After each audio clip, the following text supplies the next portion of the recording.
एक तरफ ईडी का एक्शन जारी है तो दूसरी तरफ इंडिया अलायंस भी उसी रफ्तार से बिखरता जा रहा है। बिहार और बंगाल में क्या हुआ ये सब देख चुके हैं, लेकिन अब सबकी नजरें गठबंधन के तीसरे पार्टनर और यूपी के पूर्व मुख्यमंत्री अखिलेश यादव पर हैं। क्या 13 फरवरी को अखिलेश भी इस अलायंस से अलग हो जाएंगे? यह सुपर एक्सक्लूसिव खबर। लेकिन पहले आपको कल का उनका एक ट्वीट दिखाते हैं जिसमें उन्होंने नीतीश कुमार के एनडीए के साथ जाने पर बीजेपी को कोसा था। यह भाजपा का लोकसभा चुनाव हारने की हताशा का नतीजा है, जिसने साजिश करके एक भावी प्रधानमंत्री को अपने साथ मिलाकर मुख्यमंत्री के पद तक ही सीमित कर दिया। भाजपा ने बिहार की जनता का अपमान किया है और जनमत का भी। जनता इस अपमान का जवाब भाजपा गठबंधन को लोकसभा का चुनाव हरा कर देगी। बिहार का हर निवासी अपना अगला वोट बिहार के सम्मान को बचाने के लिए डालेगा और भाजपा को हराने के लिए। समाजवादी पार्टी के अध्यक्ष अखिलेश यादव का बीजेपी गठबंधन यानी एनडीए के खिलाफ यह ट्वीट था। लेकिन सवाल है कि क्या अखिलेश खुद इंडिया गठबंधन का हिस्सा बने रहेंगे? क्या अखिलेश यादव के मन में भी इंडिया अलायंस को लेकर कुछ मतभेद पनप रहे हैं? इस पर भी अब सवाल है कि क्या आखिर वो करने वाले हैं।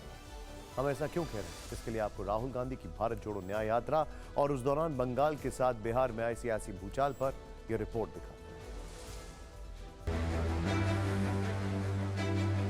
क्या 13 फरवरी को अखिलेश यादव इंडिया गठबंधन छोड़ देंगे? ये सवाल क्यों उठ रहे हैं, इसे समझने के लिए आपको राहुल गांधी की न्याय यात्रा और उससे जुड़ी सियासी क्रोनोलॉजी को जानना होगा। सबसे पहले आप पश्चिम बंगाल को याद कीजिए। तारीख थी 25 जनवरी। इसी दिन राहुल गांधी की यात्रा कूच बिहार में प्रवेश करने वाली थी, लेकिन इससे ठीक एक दिन पहले यानी 24 जनवरी को ममता बनर्जी ने अकेले लड़ने का ऐलान कर दिया।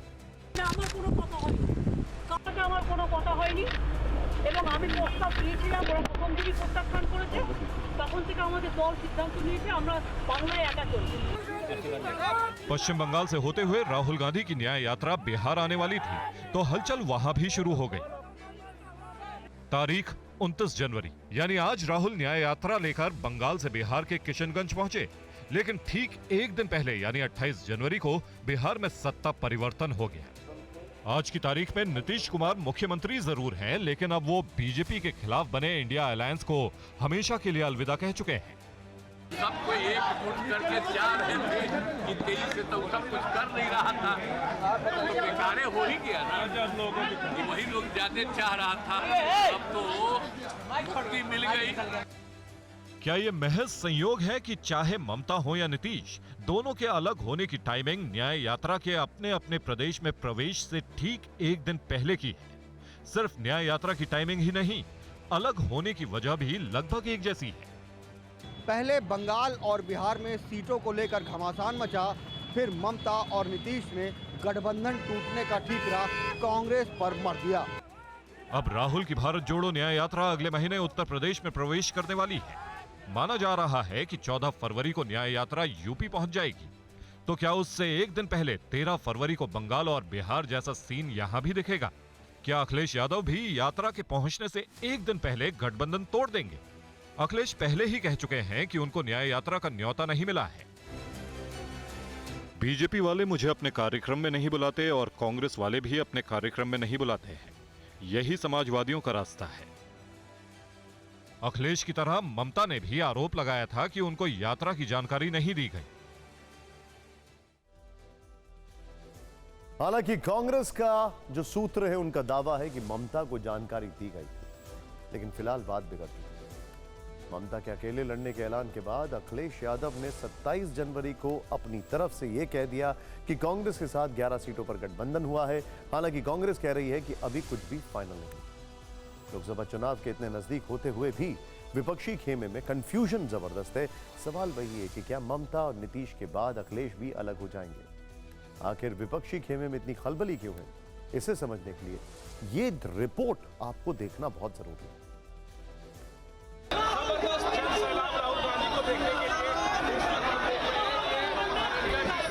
जैसे जैसे राहुल गांधी की भारत जोड़ो न्याय यात्रा आगे बढ़ रही है, इंडिया अलायंस के सहयोगी छिटकते जा रहे हैं। लेकिन ऐसा क्यों हो रहा है, इसके लिए आपको राहुल की भारत जोड़ो यात्रा का रूट समझना होगा। राहुल की ये यात्रा 7 सितंबर 2022 को तमिलनाडु के कन्याकुमारी से शुरू हुई थी। फिर 2022 में ही वो केरल, कर्नाटक, आंध्र प्रदेश और तेलंगाना से गुजरी थी। उस वक्त ना तो इंडिया अलायंस बना था और ना ही दक्षिण भारत के इन राज्यों में कांग्रेस की सरकार थी, लेकिन उस यात्रा से कांग्रेस को फायदा जरूर हुआ। पिछले साल कर्नाटक और तेलंगाना 2 राज्यों में कांग्रेस बहुमत की सरकार बनाने में कामयाब रही। तेलंगाना में उसने केसीआर की मजबूत क्षेत्रीय पार्टी को पटखनी दे दी। पिछले साल इंडिया अलायंस बनने के बाद इसी महीने इसकी शुरुआत हुई, जो आज बिहार में है। राहुल गांधी की भारत जोड़ो यात्रा बिहार में किशनगंज से होते हुए अररिया पहुंची है। आप देख सकते हैं ये मुस्लिम बहुल इलाके हैं किशनगंज, अररिया।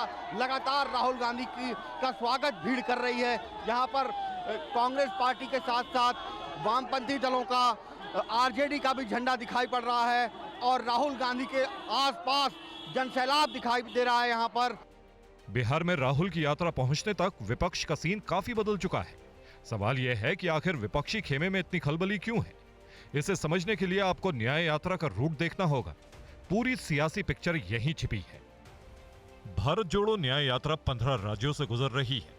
इनमें सीटों के लिहाज से सबसे अहम पश्चिम बंगाल, बिहार, झारखंड, यूपी और महाराष्ट्र हैं। इन 5 राज्यों में इंडिया की सहयोगी पार्टियां कांग्रेस के मुकाबले मजबूत स्थिति में हैं। शायद विपक्षी दलों को ऐसा लग रहा है कि जिस तरह से दक्षिण भारत में राहुल की यात्रा ने सियासी पिक्चर बदल दी, कहीं उत्तर और पश्चिम भारत में इस यात्रा से उनके वोट बैंक में सेंध न लग जाए। और हिंदुस्तान की राजनीति पर यात्रा का बहुत बड़ा असर पड़ा। राहुल गांधी की न्याय यात्रा का वोटों पर कितना असर होगा, ये तो चुनावी नतीजे ही बताएंगे। लेकिन फिलहाल ऐसा लग रहा है कि राहुल बीजेपी के लिए नहीं, बल्कि अपने गठबंधन के लिए ही चुनौती बन गए हैं। अपने गठन के 7 महीने बाद इंडिया अलायंस 28 दलों से घटकर 26 दलों का हो चुका है, जबकि यूपी, पंजाब और महाराष्ट्र में अब तक सीटों का पेच फंसा हुआ है। वैसे 13 का नंबर अशुभ माना जाता है। जिस वक्त राहुल की यात्रा जारी है, उसी वक्त यूपी में समाजवादी पार्टी की पीडीए यात्रा भी चल रही